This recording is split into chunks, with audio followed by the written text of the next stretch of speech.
Muy buenas noches, mis amados, bendiciones, bienvenidos. Gracias de verdad por la oportunidad que nos brindan de poder impartir esta enseñanza denominada la historia del cristianismo. Le doy la bienvenida a todos ustedes. Esperamos de ser de gran bendición para su crecimiento y su desarrollo intelectual. Así que vamos a dar inicio inmediatamente a esta clase que se denomina la historia del cristianismo.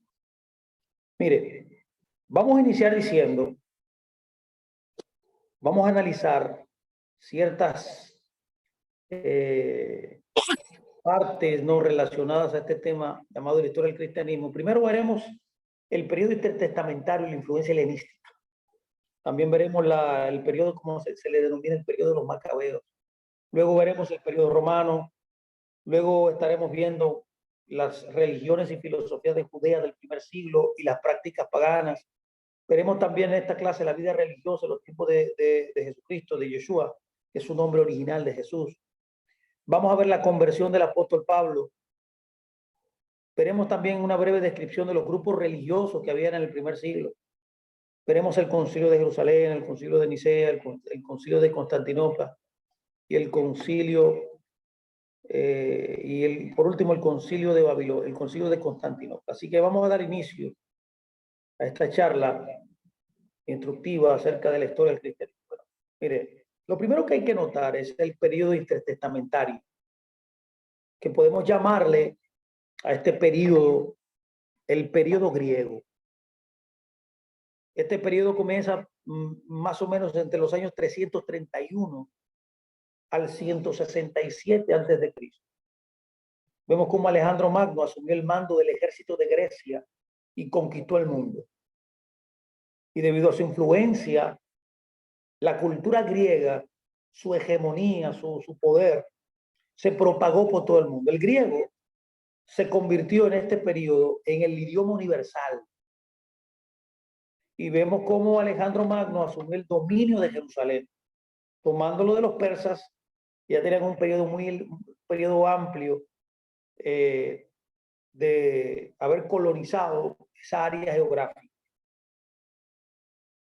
Ahora bien, en este periodo vemos que Alejandro dio privilegios especiales a los judíos. Los usó como colonizadores, persuadiéndolos a establecer en extensas regiones su imperio. La muerte de Alejandro Magno luego fue seguida por una lucha de poder. Una lucha de poder que luego de que Alejandro Magno conquistara el mundo conocido y estableciera la cultura helenística en todo su imperio, luego de su muerte se levanta una lucha de poder que duró 20 años. Y al final de estos 20 años, luego de una lucha muy fuerte,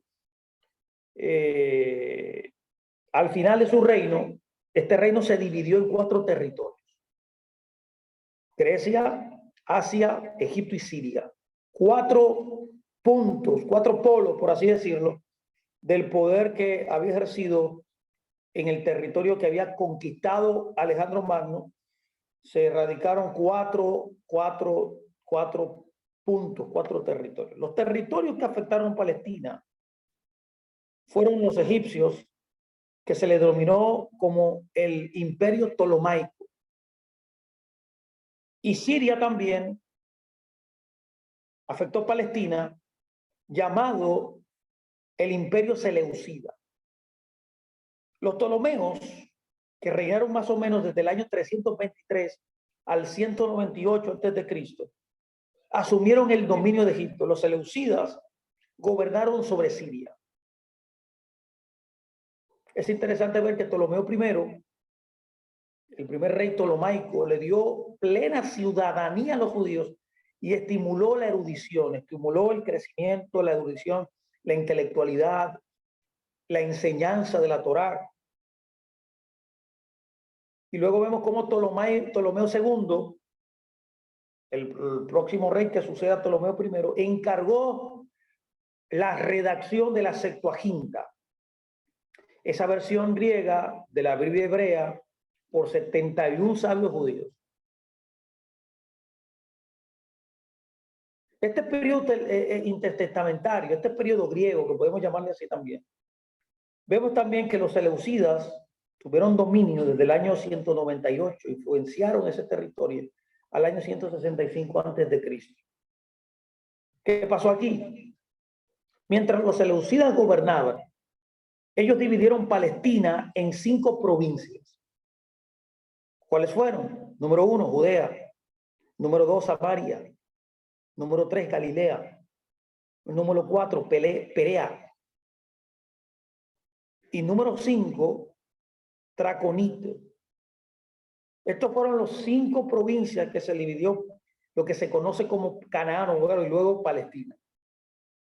El periodo seleucida fue el más cruel de la historia hacia el judaísmo. El judaísmo, que en ese momento estaba en un proceso formativo.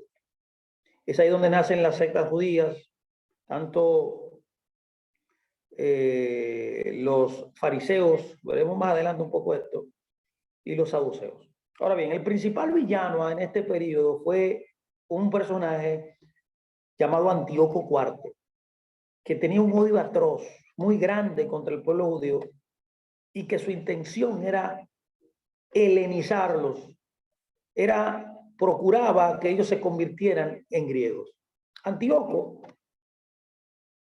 sí, así mismo, Antíoco Epifanes, así es, ese es el nombre, trató de erradicar la religión judía. Vendió millares como esclavos, mató a millares, tomó los tesoros del templo, inclusive profanó el templo. Inclusive prohibió que el pueblo de Israel se circuncidara, que guardara las fiestas y que observaran también el Shabbat. Fue un rey muy hostil, muy fuerte. En este periodo intertestamentario también se presenta no solamente, como hemos analizado hasta ahora, el imperio griego, sino que también comienza y se levanta este periodo conocido tanto la formación del judaísmo como el tiempo macabeo. Y aquí hay un tiempo muy interesante. Esto sucedió más o menos entre los años 167 al año 63 antes de Cristo. Aquí sucedieron atrocidades. Este personaje llamado Antíoco Epifanes provocó la rebelión del sacerdote Matatías y de sus 5 hijos valientes y guerreros. Estas personas se levantan y comienzan entonces a tratar de traer emancipación al pueblo de Israel. Es un periodo muy interesante, un periodo en el cual esta familia llamada los Macabí, los macabeos, hijos de Judá, como decía, Yehudá en hebreo, hasta el final de la guerra militar contra los judíos y los sirios fue inevitable. Esto fue inevitable. Entonces, al ver esta opresión, se levantan en guerras y, como podemos apreciar, no era realmente una simple batalla, no era una simple batalla, era una batalla básicamente ideológica. Era una guerra entre el judaísmo y el helenismo. Para este tiempo, la escuela que había creado Esdras, como se conoce en hebreo, Esdras en hebreo, Esdras en español, había dejado de ser una fuerza militar, política, como lo era anteriormente en un tiempo llamado el tiempo de Esdras, dentro de la formación del judaísmo, establecimiento del judaísmo, como había sido al principio, había perdido poder y se convirtió en una fuerza religiosa y dejó de ser una fuerza muy política. Eran vistos como personas muy éticas. De hecho, estas personas que se llamaban los soferín vinieron a ser conocidos luego como los sadiquín o los ancianos de la comunidad. Este concepto usted lo puede ver mucho en los evangelios, los ancianos. Estos ancianos surgen aquí en este momento. Sin embargo, los resultados de su trabajo habían formado en Israel un grupo de hombres que amaba profundamente la Torá. Este grupo, llamado los soferín, crearon una conciencia nacional de defensores de la Torá, de la palabra de Dios. Estas personas se destacaban por una gran piedad y recibieron los nombres de los Hasidín, que significa literalmente los hombres píos. Ellos fueron más allá del campo estrictamente religioso, para que usted me entienda, y formaron un partido de aspiraciones nacionalistas, de los cuales surgieron después los macabeos. Por tanto, los Hasidín y los macabeos, Hasidín y Macabí, vinieron a ser los dos grupos más influyentes entre los judíos, los cuales juntamente contra los Sadiquín también, que se formaron en el tiempo de Esdras, fueron dando forma, estructura y orden al judaísmo de ese tiempo. Por esa razón, al tener una gran opresión de ese malvado llamado Antíoco Epifanes, y al haber formado esta estructura nacionalista muy firme, se levantaron las confrontaciones. Esa batalla contra los sirios fue dirigida directamente por los macabeos, los cuales finalmente echaron a los sirios, restaurando de esa manera el templo, la adoración, y establecieron una fiesta llamada la fiesta de la dedicación o la fiesta de Hanukkah en hebreo. Esto fue motivo para poder conmemorar la victoria, como le dije, sobre el helenismo, ya que esta no era una batalla de una guerra, era una batalla ideológica. Y este evento ocurrió por primera vez en lo que ahora es el mes de diciembre. La celebración se realiza en ese día. En muchas ocasiones esta celebración cae exactamente el 24 de diciembre. Esto creó un punto de afirmación importantísimo dentro del proceso nacional, dentro de la formación y establecimiento del judaísmo como religión organizada. De manera que en este periodo que estamos observando, la conciencia nacional, el judaísmo, recibe el aporte de estos dos grupos, uno llamado los macabeos y otro llamado los hasidín, o sea, los piadosos, quienes asumieron la dirección nacional de la casa de Judá, de la casa de los judíos, en representación de todo Israel. Esto es importante. Ahora bien,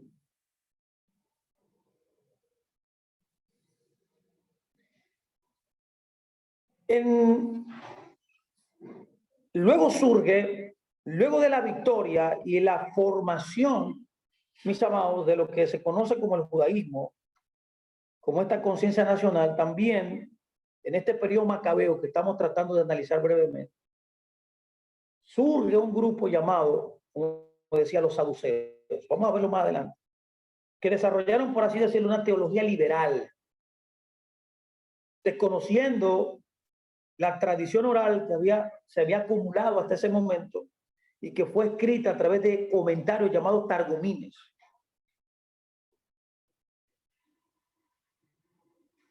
Ellos refutaron toda doctrina farisea. Se fundamentaron en la lectura de la Torá, de los 5 libros de Moisés en el Pentateuco, y rechazaban todo lo que los fariseos enseñaban, ya que los fariseos creían en esa tradición oral. La victoria de los macabeos, también conocida como los hasmoneos, llevó a la creación de un ministerio de justicia, el cual se denominó el Tribunal Hasmoneo, que luego se convirtió en lo que conocemos, que es muy popular en el tiempo de Jesús. Ese tiempo se llamó como el judaísmo del segundo templo, llamado el Sanedrín. Es aquí donde se forma en este periodo macabeo el Sanedrín, cuyo propósito central era asegurar el cumplimiento de los mandamientos de Dios, de la Torá, de tal manera que ni una jota ni una tilde se dejaran de ser obedecidas. Como es fácil apreciar, este hecho fue un factor sumamente decisivo en el proceso de consolidación del judaísmo como estructura religiosa dentro de Israel. Por esa razón, podemos observar que ahí viene entonces, luego de esta formación, pasa un suceso importante en este periodo intertestamentario también, en este periodo intertestamentario también, que Roma toma el control de ese lugar. Eso ocurre más o menos en el año 63 antes del Cristo. Jerusalén es conquistada por Pompeyo el Grande y Palestina fue puesta bajo gobernadores responsables ante Roma. Antipater fue nombrado gobernador de Judea y luego su hijo Herodes el Grande, quien reconstruyó el templo y organizó la matanza de los niños. Cuando muere Herodes el Grande, el país pasa a ser gobernado por un gobierno de 4. Ahora bien, esto produjo lo que se conoce dentro de la historia de la formación del judaísmo, este tiempo testamentario, se llama el periodo expansionista. En este periodo expansionista, ya los grupos fariseos habían tenido el dominio y control de la conciencia intelectual nacional. Era un tiempo de expansión donde muchos grupos judíos, los historiadores dicen que hubieron 24 grupos, 24 sectas, partidos judíos en ese periodo de expansión. Pero los que más se destacaron fueron dos personajes que se llamaron Shammai y Hillel. Uno era liberal, otro era más estricto. Entonces, este periodo expansionista se caracterizó por varias cosas. Creó una estructura ya religiosa muy firme, comenzada por Esdras, solidificada en el periodo intertestamentario, en el tiempo de los macabeos, cuando se forman estos partidos fariseos y saduceos. Y se forman ciertas filosofías de Palestina, en Palestina, que fueron mezcladas por el helenismo que estaba dentro vigente, que comienza vigente con la inclusión del helenismo a partir del 331 con Alejandro Magno. ¿Cuáles fueron las características principales de las religiones y filosofías de Palestina en el tiempo de Yeshua? En el tiempo del segundo templo, cuando Jesús vivía, este tiempo testamentario, luego toma Roma el control y en ese momento histórico donde aparece. ¿Cuáles fueron las características religiosas y filosóficas en ese momento? Bueno, número uno, había adoración de reyes y emperadores. No había una división entre la religión y el Estado, estaban unidos. Y es por eso que se creó este ambiente para adorar a los emperadores. Se caracterizó también por las religiones de misterio y un ocultismo rampante. También surgió un fenómeno llamado el platonismo, que realmente enseñaba que las ideas o que la realidad verdadera solo existe en el mundo de las ideas.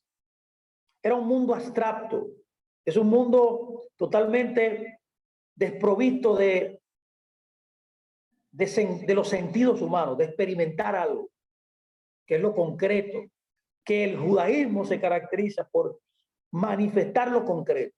El platonismo no, el platonismo está en el área de las ideas. Enseñaban que la materia cambiaba, las ideas son eternas. También surge un fenómeno llamado el gnosticismo. Era una doctrina elitista, según la cual los iniciados no se salvan por la fe en el perdón de la gracia, el sacrificio de Cristo, sino que se salvan mediante el conocimiento introspectivo de lo divino.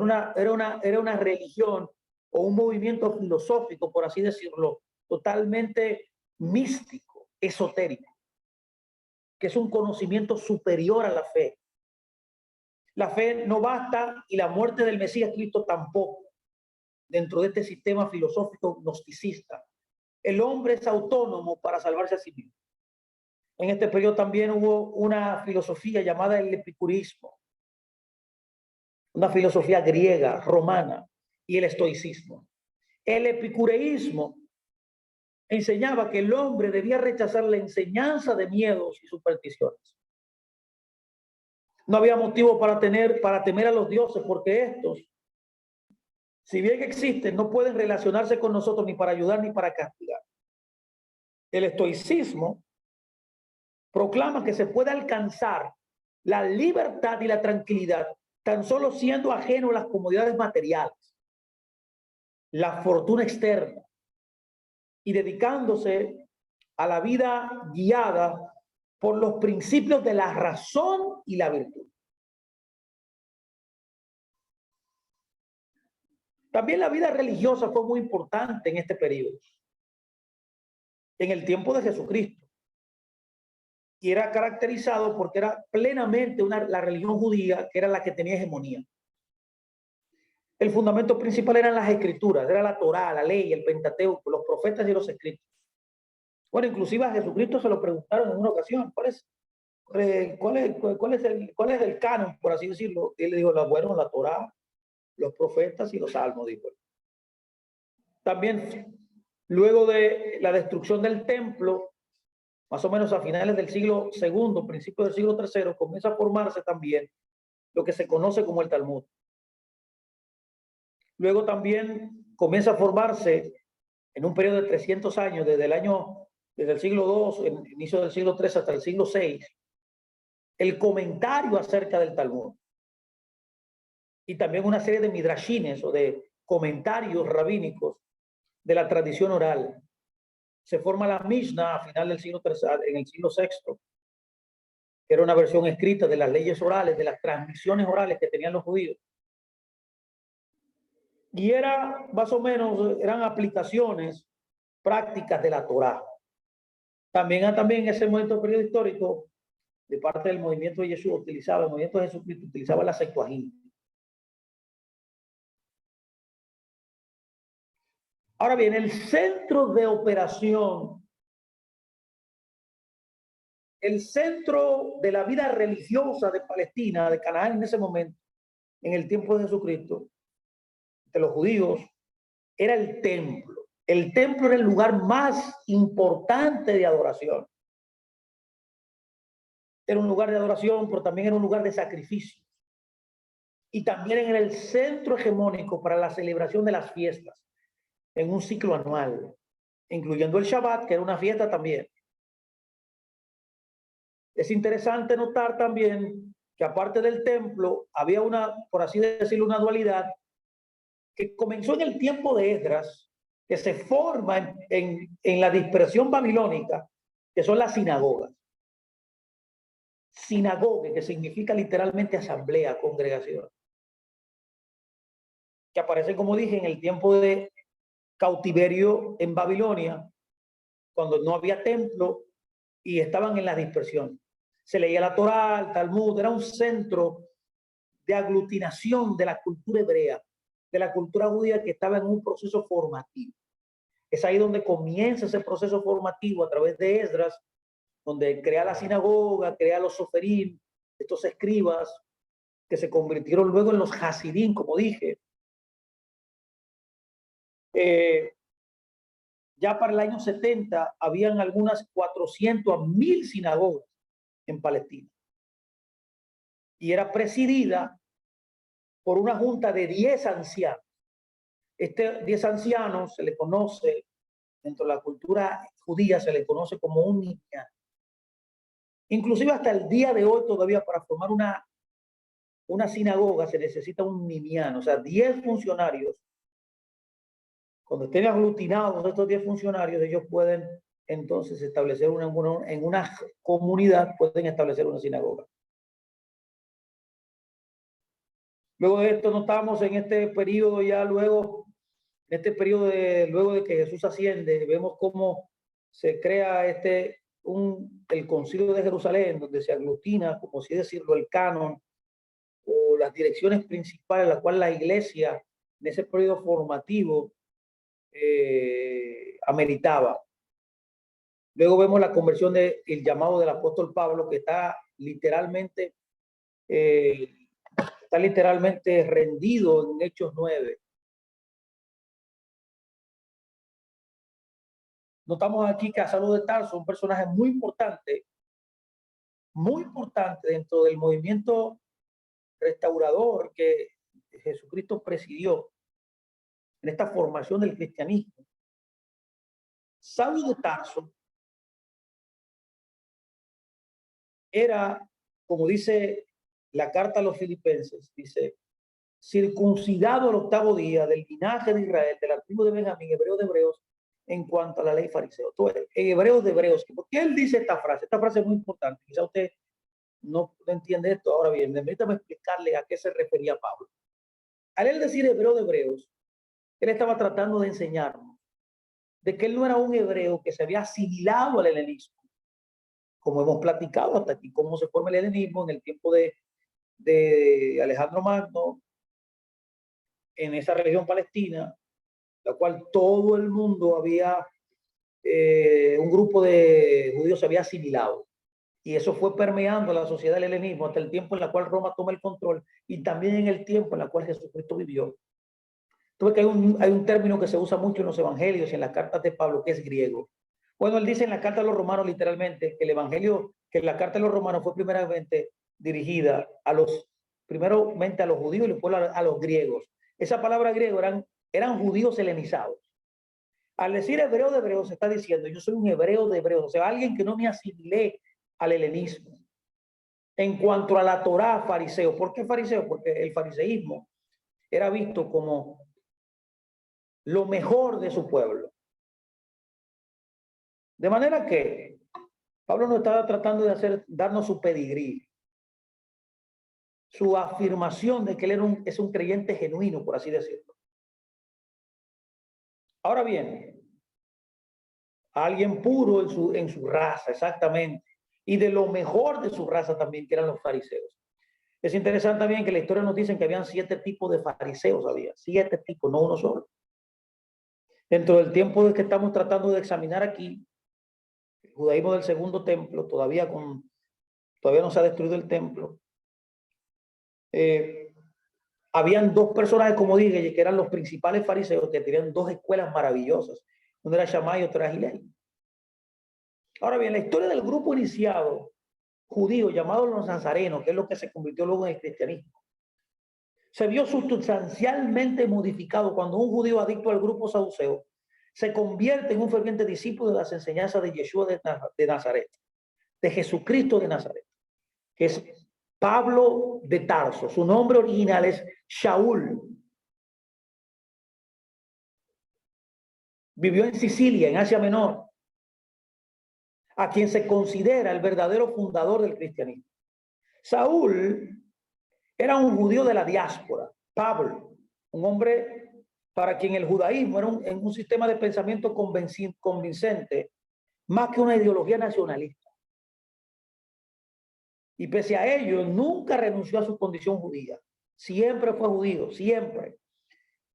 Ni renunció a la centralidad de Jerusalén en la vida judía, como veremos más adelante, si tenemos tiempo.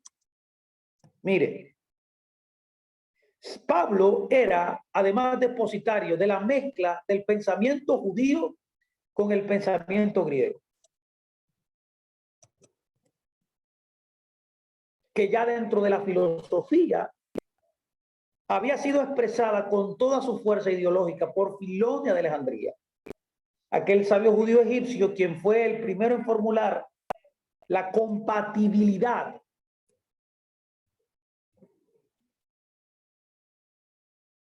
entre la religión y la filosofía, y más profundamente entre el judaísmo y el helenismo.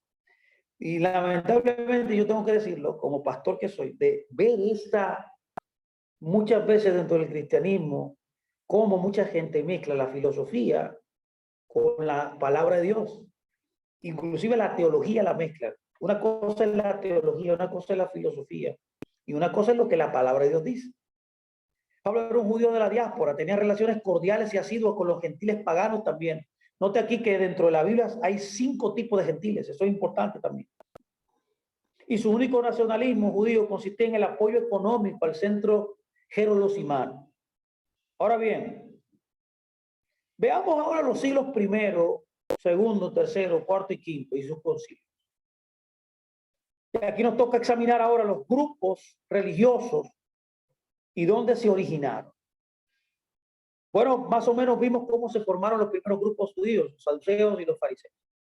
El primer grupo que debemos nosotros conocer, estos grupos judíos que surgieron desde el año 168 antes de Cristo al 4 después de Cristo, ya en el siglo 4 estaban bien formados, bien estructurados. Ese periodo, como vimos, se llama el periodo expansionista. El primer grupo que vemos son los saduceos, que vienen de los macabeos, que era un partido político. Estos saduceos luego se toman el control del templo. Ellos mismos se autoproclamaron sacerdotes, usurpadores del templo. Luego tenemos los esenios también, que eran los legítimos levitas, los que tenían la autoridad divina para dirigir el templo. Al no estar de acuerdo entonces con esta incursión de los saduceos, huyeron al desierto a una comunidad de que se denominó la comunidad del Qumran. Un personaje que podemos identificar con ellos, asociarlos con ellos, es Juan el Bautista. Los fariseos también están en escena también. Nacen las sinagogas, cada uno levanta su propio Mesías. Y como dije, habían dos maestros que eran los dos Sugot, como se le conoce. Eran personas influenciadoras en su generación. Y en la generación del primer siglo, del judaísmo del segundo templo, como se conoce este tiempo, eran los fariseos como los que le daban identidad intelectual, identidad ética al pueblo. Y uno de ellos se conocía como Hillel, que era el flexible, el liberal, y el otro era Shammai, que era el estricto. También existió un grupo llamado los Zelotas, que eran ultranacionalistas, que mataban a los romanos en guerras de guerrilla con un instrumento, un cuchillo que se llamó la sica. Es por eso que también se le denominó a estos grupos celotes que salieron, de ese grupo salieron los sicarios. Los esenios, sí, eran bien agresivos, como dice Máximo, eran bien agresivos, eran nacionalistas, extremadamente nacionalistas, ultranacionalistas. Llegaron al extremo hasta de matar. Los esenios, aunque a usted le parezca extraño, este grupo de quien más es de que más información se tiene hasta el momento. O sea, ya hemos realizado a finales de la década de los años 40 del siglo XX, nos ha permitido conocer muchísimos detalles de la vida de este grupo y de lo que se creía. Inclusive los rollos del Mar Muerto han revelado, siendo el descubrimiento más importante religioso de la historia, ha descubierto grandes cosas ahí de esta comunidad. En este periodo también, que fue un periodo de crecimiento abundante, de gran, este periodo expansionista, como se conoce, de la conquista romana era eficiente, donde el pueblo de Israel había diseminado una gran cantidad de grupos partidos, entre ellos los fariseos, los esenios, todo esto que hemos mencionado. Comenzaron a levantarse a través de un nacionalismo extremo, luchas muy fuertes. Este periodo también se caracterizó antes de entrar ahí a las guerras que se inician más o menos en los años 67, las primeras guerras judías. Este periodo llamado el periodo expansionista fue un periodo de gran creatividad intelectual. Como dije, todos estos grupos, como los que he mencionado, además de ellos había un grupo también que se llamaban los helenistas, los sicarios, los mencioné, inclusive un grupo llamado los herodianos, un grupo político, inclusive otro grupo llamado los carismáticos. Se llegó a llegar hasta 24 grupos diferentes. Todos estos grupos estaban en plena actividad, formando sus escuelas de pensamiento, con sus maestros o líderes, buscando siempre nuevos adherentes y discípulos. Otra gran característica de este tiempo fue la gran tensión religiosa y política. No solamente desde el punto de vista exterior, con los romanos, sino también internamente. Por ejemplo, los fariseos, con sus dos fundamentales escuelas, como hablé, la de Shammai y Hillel, y los diferentes grupos internos vivían en controversia con los saduceos. Los fariseos mismos tenían grandes diferencias entre sí también. Los esenios, por su parte, estaban en contra del sistema religioso de la época, dominado por los saduceos y los fariseos también. Así que estos tres grupos luchaban entre sí por la hegemonía. Los celotes y los sicarios, aunque muy parecidos, se disputaban el liderazgo nacionalista político juntamente con los herodianos. Y por supuesto vivían en controversia con el resto de los grupos y el resto de los grupos contra ellos. Por otro lado, la forma de diálogo entre los judíos es por medio de la discusión intelectual a fin de encontrar la sustancia de la verdad. En adición, también tenemos, a través de esta gran tensión religiosa y política, situaciones sociopolíticas que incrementaron la tensión. Un ejemplo fue la lucha entre los judíos y los galileos. Porque los galileos, más aislados al sur y del templo, tenían la tendencia a ser más helenistas que los judíos. Ahí se creó una tensión muy fuerte. Esta posición generaba una tensión política adicional porque el helenismo, aparte de ser una realidad política, era una filosofía muy fuerte que impregnó el nacionalismo judío y una cultura con implicaciones políticas que siempre serían un gran desafío al judaísmo. La mayoría de los grupos, estos grupos religiosos judíos de este periodo, se oponían al helenismo. Por otro lado, también debido a esas acciones militares, estilo guerrilla, llevado a cabo por los celotes y los sicarios contra los escuadrones romanos, los judíos estaban enviando un mensaje muy claro a Roma. ¿Cuál era el mensaje? No nos queremos asimilar. Esta actitud provocó la rebelión y de hecho aquí y allá se iban frecuentando, por así decirlo, actos violentos. Cuando las milicias establecidas por los nacionalistas atacaban a los escuadrones romanos en diferentes lugares, causándoles importantes bajas, no solo en el aspecto militar, sino también, mis amados, moralmente. Esto llevó a Roma al borde de una intervención militar en Israel y la bota romana fue establecida con mayor rigor en toda la provincia de es ahí donde se inicia estas guerras. En la primera guerra judía.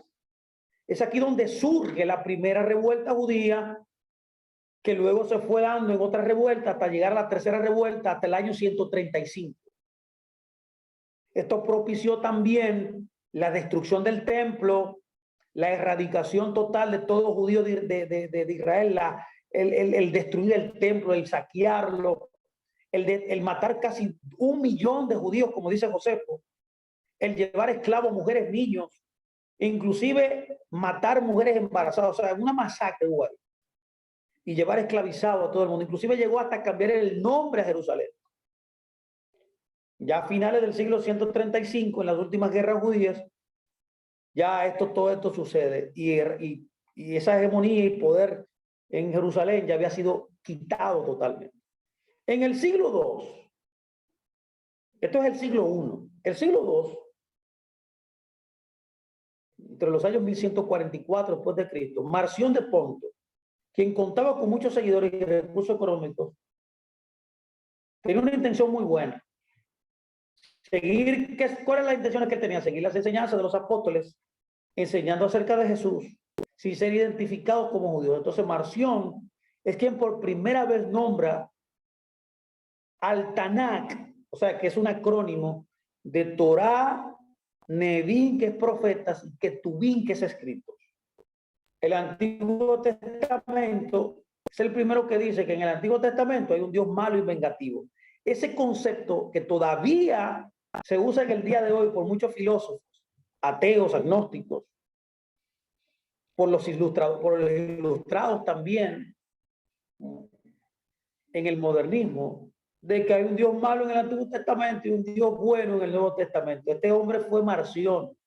Marción enseña esta doctrina y solo leen Lucas, ya que él no es judío, ya que él no cree en el valor de Mateo, de Juan, inclusive de Marcos. Él vio que estos libros eran malos. En el siglo II también, desde el año 155 al año 166 después de Cristo, se conocen a Aniceto, que era un obispo, y Justino, y hacen un acuerdo para dejar de parecerse a los judíos. Entonces aquí tenemos entonces en este momento que comienza un rompimiento de lo que era antes una comunidad nazarena, como se conoce, los del camino, con un énfasis judío. Estos proponen cambiar el séptimo día por el primer día de la semana y proponen cambiar la fecha de la Pascua, donde Policarpo de Esmirna, que fue un mártir, se niega. En el siglo II también, en el año 178 después de Cristo, surge un personaje que fue un obispo llamado Eleuterio, que dice que es lícito comer de todo, basado en Hechos 10, basado en la visión que recibe Pedro, que se puede comer de todo, violando lo que dice Levítico. En el siglo II, entre el año 188 al 199 aparece Víctor también, que era un obispo, y estipula que quien celebra la Pascua judía y celebra el 14 de abril es un hereje. Y es el que inventa el concepto de excomunión. Luego entramos en el siglo III. El siglo III, dos escuelas o corrientes distintas surgen. La intención fue que cada persona se congregara en la que se le quedara más cerca. ¿Cuáles eran estas dos tendencias? ¿Cuáles eran estas dos escuelas que surgen con gran poder? Bueno, las dos escuelas primero eran una de la Alejandría en Egipto, que eran los coptos, que enseñaba que Jesús es Dios. Y la otra escuela es la escuela de Antioquía en Siria, que eran arianos, que enseñaba que Jesús no es Dios. Qué interesante es esto. En el siglo III también, entre los años 281 al 284, Diocleciano divide el imperio romano en 4. Inician así las tetrarquías. El gobierno se componía entonces en una tetrarquía que comprendía, número 1, de un emperador, de un César, de un Augusto en un mismo territorio. El gobierno se componía de un emperador, un César y un Augusto en cada territorio. La división produce que el imperio se debilite, pues los familiares y sucesores comienzan a matar a los que estaban en el poder para heredar el puesto. Había una lucha de poder y ahí se desata una guerra civil. En el siglo IV, más o menos en el año 305 al 306, surge, después de Cristo, claro, un emperador llamado Constantino, que tiene una idea muy grande de unir al imperio. Era un unificador, por así decirlo. Él quería establecer un solo emperador, un solo ejército y una sola religión, siendo él mismo el rey, el emperador. Constantino llama a los arianos y a los coptos que estaban divididos, estas dos escuelas que surgen en el siglo III, principio del siglo III,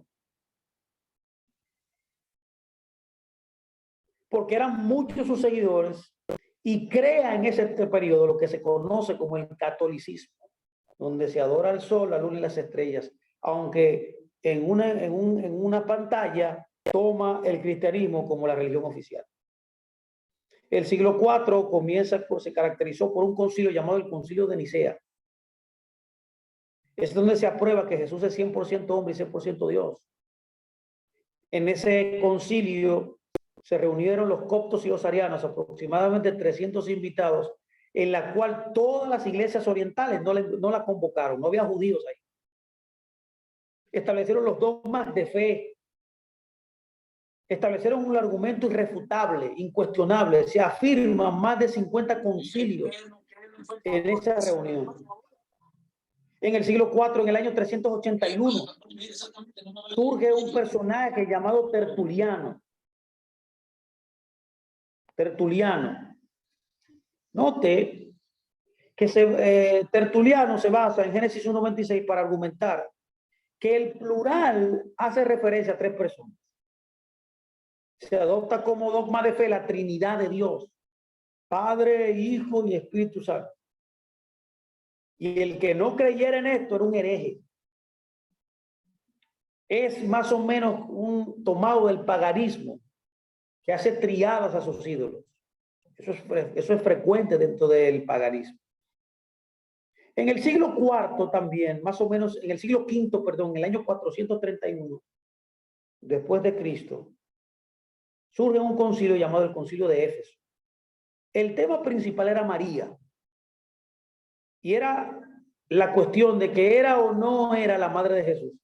Y la resolución, por la intervención de Vicentino, se adopta como dogma de fe que María es la madre de Dios.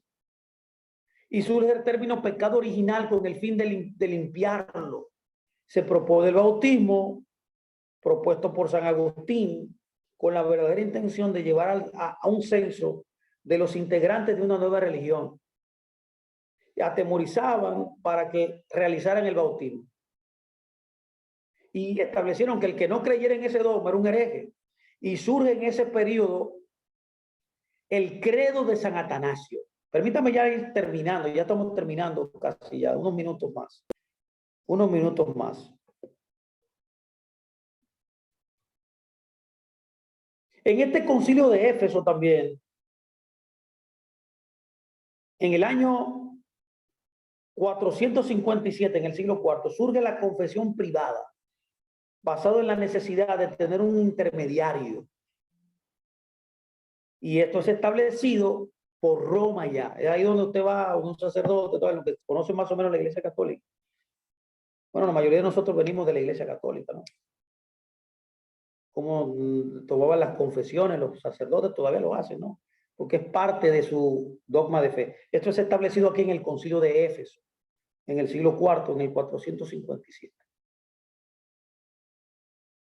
Bueno, yo quiero dejarlo hasta aquí, ya que el tiempo se me ha ido.